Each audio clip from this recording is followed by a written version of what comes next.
बिस्मिल्लाहिर्रहमानिर्रहीम। अस्सलाम वालेकुम guys, welcome to my YouTube channel. Mufti Tariq Masood साहब के एक वीडियो के साथ आप लोगों की खिदमत में हाजिर हुआ हूँ।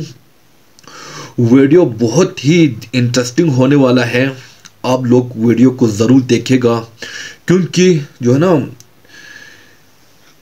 वीडियो में यानी मुफ्ती साहब यानी वो बयानात दे रहा है जो इससे पहले हम लोगों ने कभी सुना नहीं होगा।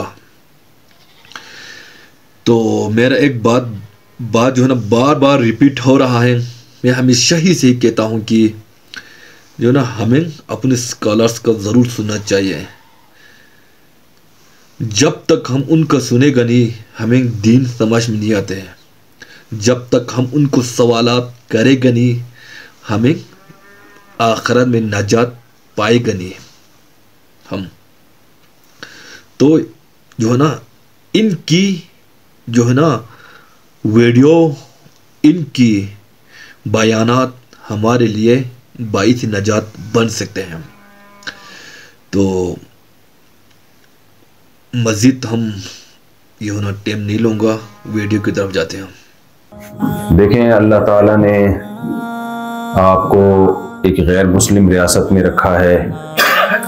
जब इंसान किसी मुसलमान रियासत में होता है, मुस्लिम कंट्री में होता है, तो उसके लिए अपने दीन की हिफाजत आसान होती है, क्योंकि उसकी सोसाइटी, उसका माहौल, उसका मुआशरा उसको बुराई से रोकता है, वो इतना आज़ाद नहीं होता।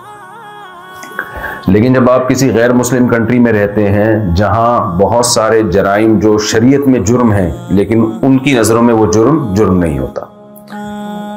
पाकिस्तान में आप शराब पिएंगे बुरे समझे जाएंगे, सऊदीया में पिएंगे बुरे समझे जाएंगे, जापान में ये सब चीजें लीगल हैं। वहां जिना इल्लीगल है, यहां पर जिना लीगल है। वहां पर लड़कियों से दोस्तियां इल्लीगल है, अगर अब कल्चर ये वहां भी आ गया है, लेकिन यहां पर ये सब चीजें लीगल हैं। तो ऐसे मौके पे जो अल्लाह से डरता है ना, ये इसकी अलामत होती है कि ये वाकई अल्लाह के खौफ से बुराई छोड़ रहा है। असल आजमाइश होती ही जब है, जब आपको बुराई से रोकने वाला, टोकने वाला कोई ना हो और आप सिर्फ अल्लाह के खौफ से बुराई से बचें। सूरह मुल्क में अल्लाह ताला का क्या इरशाद है? अल्लज़ीना यख़शौना रब्बहुम बिलग़ैब। जो ईमान वाले लोग हैं, जिनके लिए अल्लाह ने आखिरत रखी है, अल्लाह ने उनकी सिफात बयान की हैं कि ये लोग अपने रब से बिन देखे डरते थे। आप जब देखते हैं कि ट्रैफिक पुलिस वाला खड़ा हुआ है तो आप कानून तोड़ते नहीं हैं, लेकिन कोई पूछने वाला नहीं है, कोई खुफिया कैमरा भी नहीं लगा हुआ। इसके बावजूद भी अगर कानून नहीं तोड़ रहे तो इसकी अलामत है कि आप एक शरीफ शहरी हैं, आप वाकई दिलो जान से मुल्की कानून को फॉलो करते हैं। तो हमें अल्लाह नजर नहीं आता। अल्लाह अगर नजर आना शुरू हो जाए ना, तो सारे काफिर मुसलमान हो जाए। अब जो लोग अल्लाह का इनकार करते हैं ना, वो दलील ये देते हैं अल्लाह नजर तो आता नहीं है, और बातें अल्लाह ने कितनी सारी कर दी हमसे। 2-4 हकाम थोड़ी अल्लाह ने हमें दिए।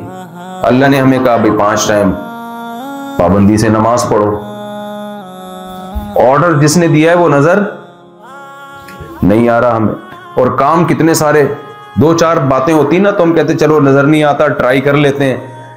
अगर साबित हो गया कि वाकई है तो सवाब मिल जाएगा, साबित नहीं हुए तो कौन सा हमें कोई बहुत ज्यादा टेंशन उठानी पड़ रही है। बाज़ दफा इंसान कोई ऐसा काम करता है जिसके सही होने का यकीन नहीं होता, लेकिन वो कहता है ट्राई करने में जा क्या रहा है भाई, ट्राई कर लेते हैं। किसी डॉक्टर ने आपको कोई गोली दी और कहा ये खाओगे 1 महीना तो आपके सर पे बाल निकल आएंगे। आपने दूसरे डॉक्टरों से पूछा, उन्होंने कहा भाई कंफर्म नहीं है। आप कहते हैं ट्राई करने में क्या जा रहा है, एक गोली ही तो खानी है, थोड़ी सी टेंशन होगी, पानी का गिलास लेना है, पन्नी से गोली निकालनी है, 150 रुपए का खर्चा आएगा। तो थोड़ी सी टेंशन इंसान ले लेता है, रिस्क ले लेता है ट्राई करने के लिए। लेकिन अल्लाह मियाँ ने जो हमें हकाम दिए ना, अल्लाह ताला ने, एक तो ये समझ लें अल्लाह मियाँ को अल्लाह मियाँ कहना जायज है। मेरे बयान में बहुत से लोगों ने नीचे लिखा होता है अल्लाह को अल्लाह मियाँ क्यों कह रहे हो, तो मियाँ का तो कुछ और मतलब होता है। तो देखें, जब भी कोई चीज उर्फ में जिस माना में इस्तेमाल होती है ना, तो उसको वही मतलब होता है जो लोग उसका माना ले रहे होते हैं। जब हम अल्लाह मियाँ कहते हैं तो इसका मतलब ताजीम के लिए कह रहे हैं। एक लफ्ज कहीं किसी और माना में इस्तेमाल होता है, कहीं किसी और माना में इस्तेमाल होता है। तो अल्लाह ताला भी कह सकते हैं, अल्लाह मियाँ भी कह सकते हैं। जैसे तू का लफ्ज उर्दू में तौहीन के लिए है ना।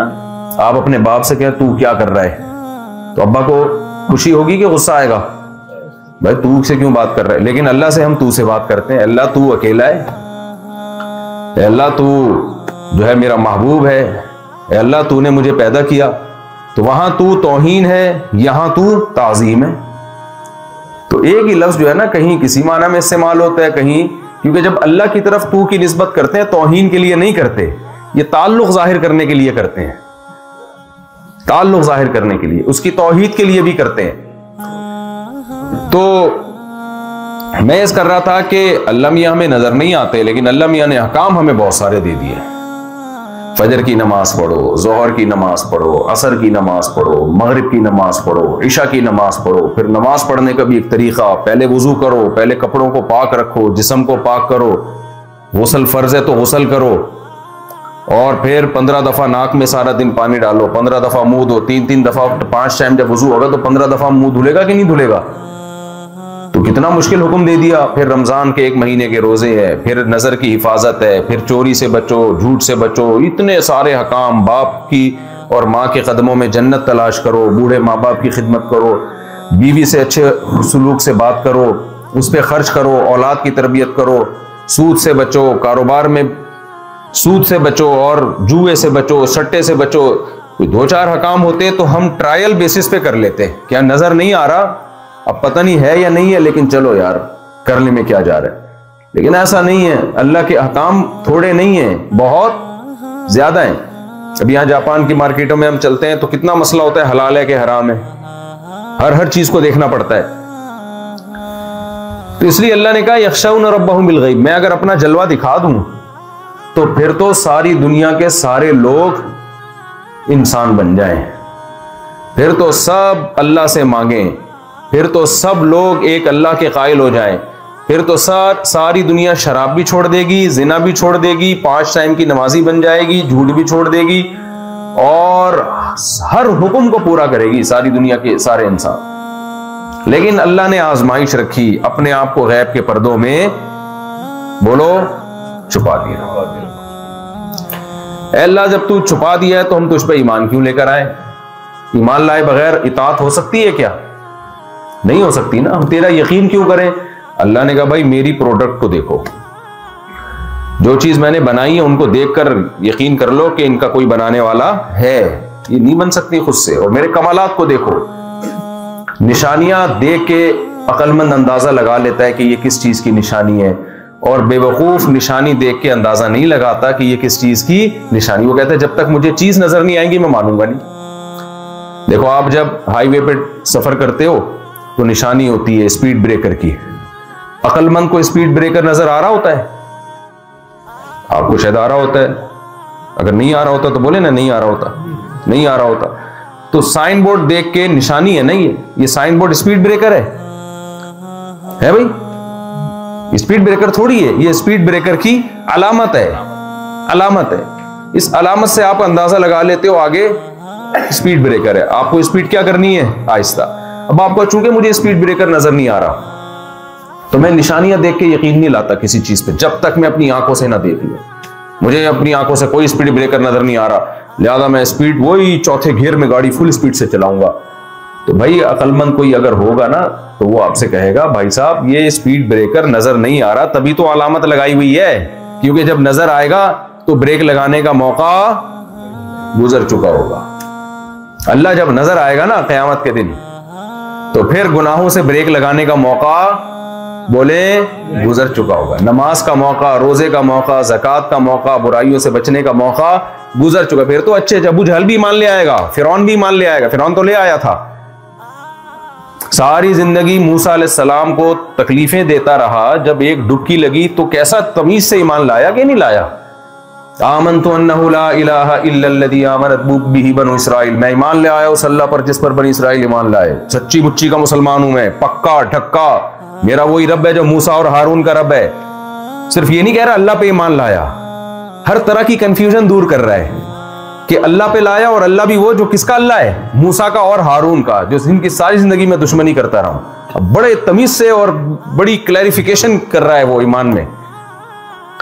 तो भाई जब स्पीड ब्रेकर नजर आता है तो ईमान तो आ जाता है कि आगे स्पीड ब्रेकर है, लेकिन ब्रेक लगाने का चांस खत्म। तो अक्लमंद गवर्नमेंट यही करती है कि पहले एक साइन लगा देती, खबरदार आगे स्कूल है, खबरदार आगे खाई है।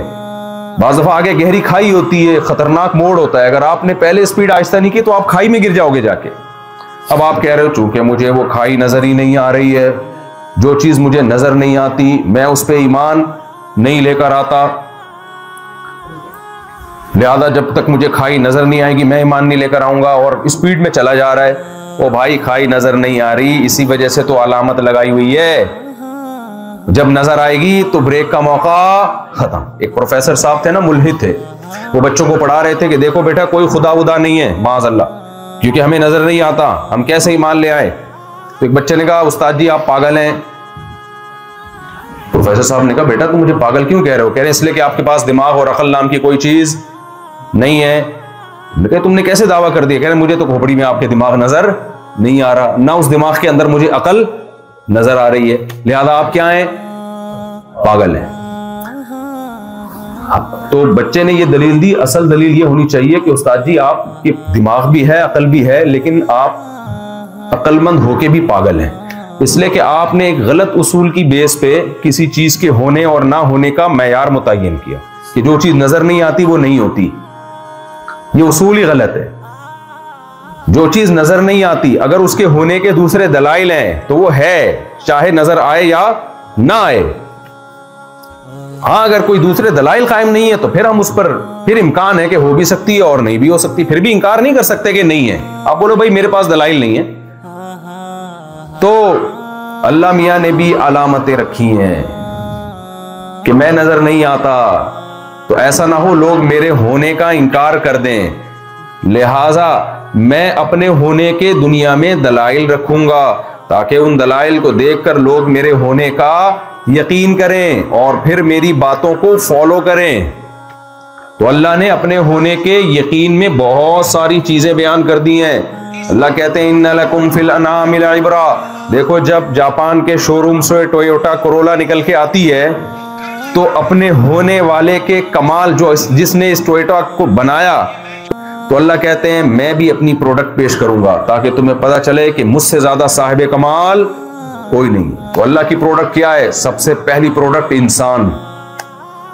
अल्लाह कहते हैं पानी के कतरे को मां के रहम में लेकर गया, मां रोटी खाएगी उस रोटी से बच्चे की आंख बनेगी, मां रोटी खाएगी उस रोटी से बच्चे की नाक बनेगी, मां रोटी खाएगी उस रोटी से बच्चे की जबान बनेगी, मां रोटी खाएगी उस रोटी से बच्चे का दिल बनेगा, और मां रोटी खाएगी उससे बच्चे के बाल बनेंगे। एक एक चीज उस रोटी से बन रही है, पूरा रोबोट जिंदा रोटी से तैयार हो रहा है। बताओ यहां जापान के म्यूजियम में कोई ऐसा रोबोट देखा जो रोटी से बनके वजूद में आया हो और उसमें जान भी हो?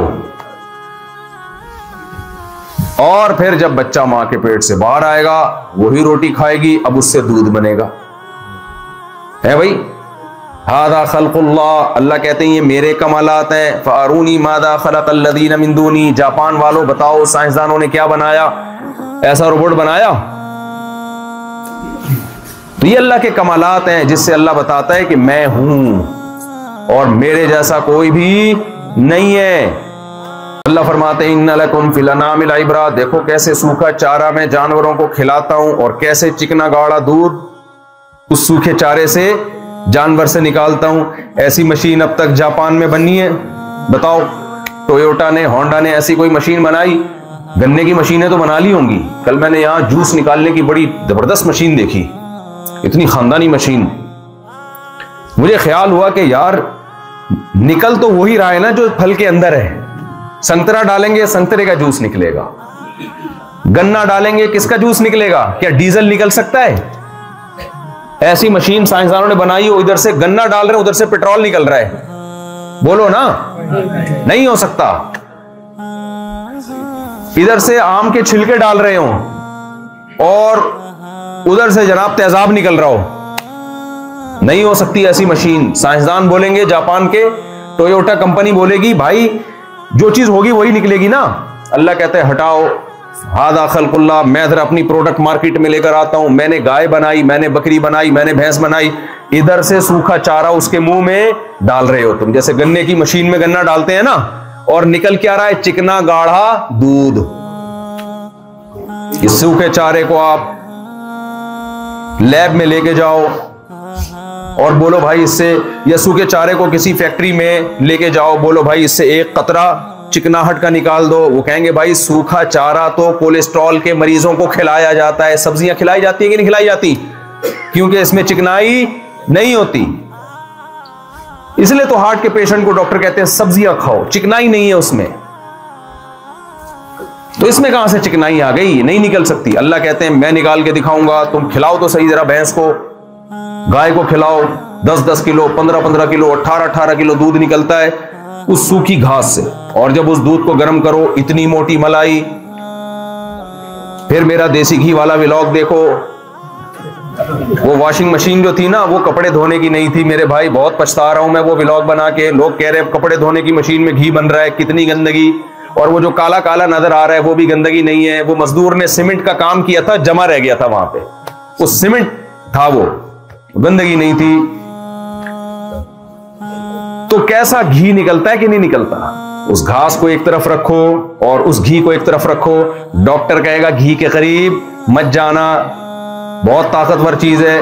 घास जितनी मर्जी खा लो, सारा दिन सोते पड़े रहो, बीमार नहीं होगे। लेकिन घी के 2 चमचे खाए, 2 घंटे जॉगिंग करनी पड़ेगी उसको हजम करने के लिए। तो 2 घंटे ज्यादा हो गई, थोड़ा कम कर लें। ऐसा ना हो कल से कोई 2 घंटे भागना शुरू कर दे, थोड़ा सा कम करें। एक चुटकुला सुना दूं आप लोग को, इमाम साहब अगर लोग नाराज ना, ये जब कहते हैं ना थोड़ा सा कम, तो एक जापानी और एक अमरीकी और एक पाकिस्तानी बैठे हुए थे। तीनों लंबी लंबी फेंक रहे थे ना।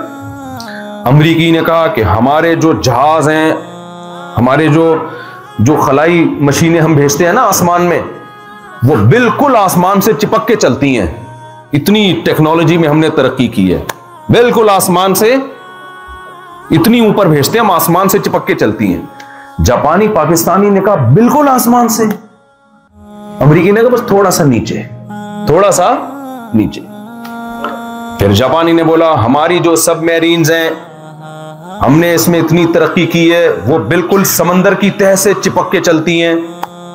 दोनों ने कहा बिल्कुल चिपक के, थोड़ा सा ऊपर, थोड़ा सा ऊपर। पाकिस्तानी क्या पेश करता भाई? पाकिस्तानी ने कहा बे तुम लोग क्या लाए हो मार्केट में? हम लोग की जो हमारी जो कौम है नाक से खाना खाती है, सारी दुनिया मुंह से खाती है, हमारी कौम किससे खाना खाती है? नाक से। उन्होंने कहा बिल्कुल नाक से। उन्होंने कहा बस थोड़ा सा नीचे। उन्होंने कहा बस थोड़ा सा नीचे। तो हम किसी से पीछे नहीं है, इसलिए शर्मिंदा ना हुआ। इस वीडियो बहुत ही इंटरेस्टिंग था। तो वीडियो में खुदा की शान के बारे में, खुदा की अज़मत के बारे में बयान कर रहा था, खुदा की कुदरत के बारे में बयान कर रहा था मुफ्ती साहब।